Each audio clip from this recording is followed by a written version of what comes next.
statement, and then we'll take some questions. Just first off, saying I thought of it, watching the game the other day and film that, I got a lot of respect for Seton Hall, and watching that play at Creighton was anything but who they are as a basketball team or basketball program. So I knew Kevin would rally the troops emotionally and have his guys ready to play. I thought at the outset, what we tried to rally our guys around the last few days in preparation was matching and exceeding the kind of energy that you need to be successful. We had a timeout at about 12-12, and I thought we were playing well enough at that point, in spite of we weren't taking care of the ball well enough, and our offensive rebound, or their offensive rebound, wasn't to my liking. But if we could clean those things up, we'd give ourselves a fighting chance. And so what happened midway through, towards the end of the first half, is that their ability to just make plays, nothing spectacular, just to make the right play consecutively, while we was trying to figure out how to make the right play consecutively, kind of hurt us. And the thing about Seton Hall that makes them really good, because they're experienced, is they don't break. They may bend here and there, but they don't break. And our spirit got a little broken. We put our heads down, with consecutive things that had went wrong, and it gave them a lead. And now we were playing uphill the rest of the day. And so, I think two things I take out of it. Again, Seton Hall is one of many programs in this league that when you have veterans, they play like that. It was going to be a 12-round fight, because, again, I look at Shavar Reynolds or Rhoden, especially Reynolds. He didn't come to Seton Hall with a scholarship, and he's a critically important piece of their team. That, to me, that means he's bought in holistically to what they try to do every day. And it becomes more difficult, because you're not playing against just talent. You're playing against a system, and whatever they're trying to do. And as we go through what we go through and try to mesh new people and try to have understanding physically, but especially emotionally, of what we need to do in games like this, that doesn't always go well. We came back at the end, and I told the guys we had the ball in the timeout, down 8 with the ball, didn't execute, and then gave up an offensive rebound. And so those are the things that happen when you're playing against teams as solid as them, and we're not as solid as we need to be. Okay, if you have a question, please raise your hand and we'll unmute you. Steve Newhouse.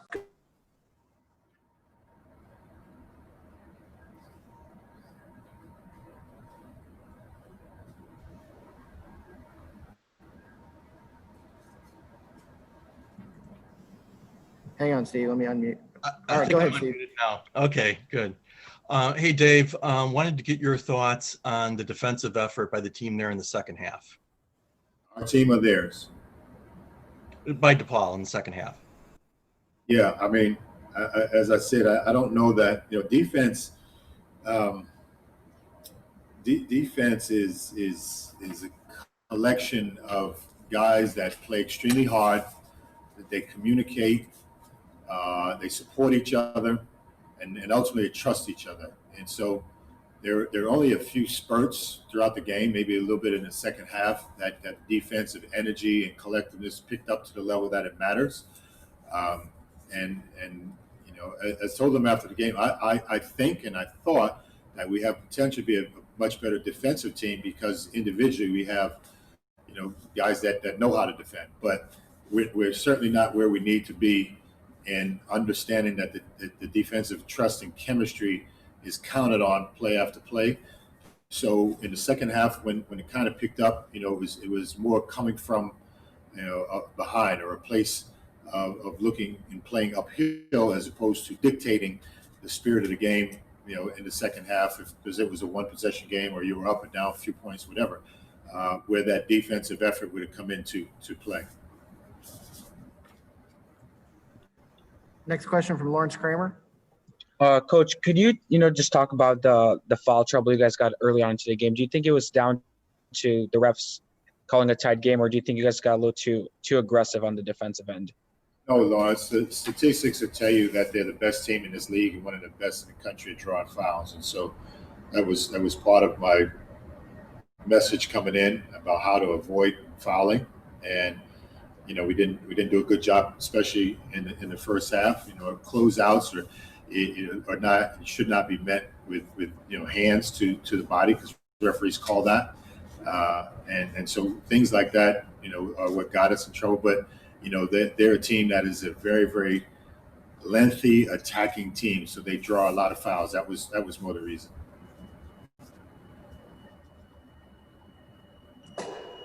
Lawrence, go ahead with another question. Yeah, Coach, could you talk about you guys got it down to 6, and like you mentioned in that second half. Could you talk about the offensive execution that you guys were able to get back into the game, but not able to tie it or take the lead? Do you think you guys still need to work on that moving forward?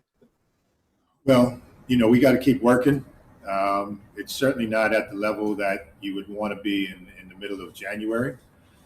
It's got to be based on body and ball movement and creating advantage basketball. We're very much a work in progress as far as that goes. And when we face good defensive teams, I would say, I don't know, I have to look at it when I watch the film, how many offensive possessions. They're usually in a game 70 to 75 offensive possessions, and how many either were one or no pass possessions or stagnant movement, which will cost you over the long haul. So when you have spurts, it's one, because you have the ability to be more aggressive in that ball and body movement, or you've caused the defense to make mistakes either on closeouts because you move the ball side to side, or what have you, to create advantages that every team needs. Any more questions for Coach? All right, I think that's it, Coach. We'll have Javon come in here in a second. Thanks. Thank you, Coach Leitao.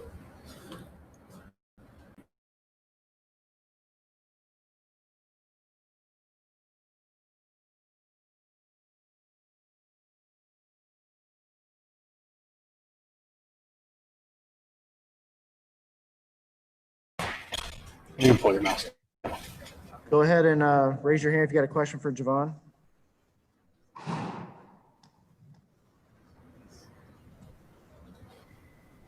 First question, Lawrence Kramer.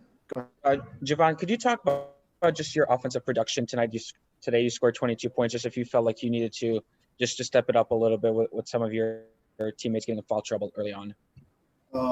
When as a leader, as one of team leaders, I just felt like we need to step it up a little bit. And when Charlie got those 2 early fouls, I was the main one, so the point guard. So I just had to turn it up for me and my team to just keep us around as long as possible. All right, next question from Steve Newhouse. Go ahead. Hey, Javon, how would you compare playing in the Missouri Valley to what you're experiencing so far in the Big East? I would say these guys here is a lot stronger and a lot talented. But it's really no other differences but their size. It's the same basketball. They put on their shorts like I put on my shorts. So there's really no difference.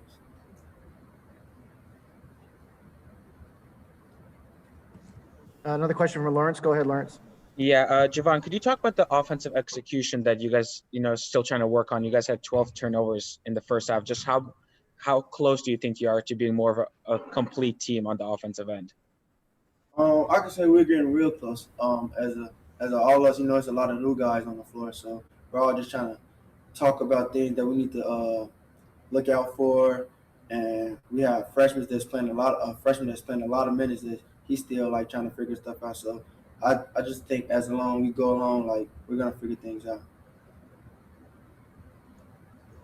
All right, anything else for Javon? Any other questions? Raise your hand. All right, I think that's it. Thanks, Javon. Thank you. All right, thanks, everyone. We'll talk to you all again on Monday. Thank you. Thank you. Yeah.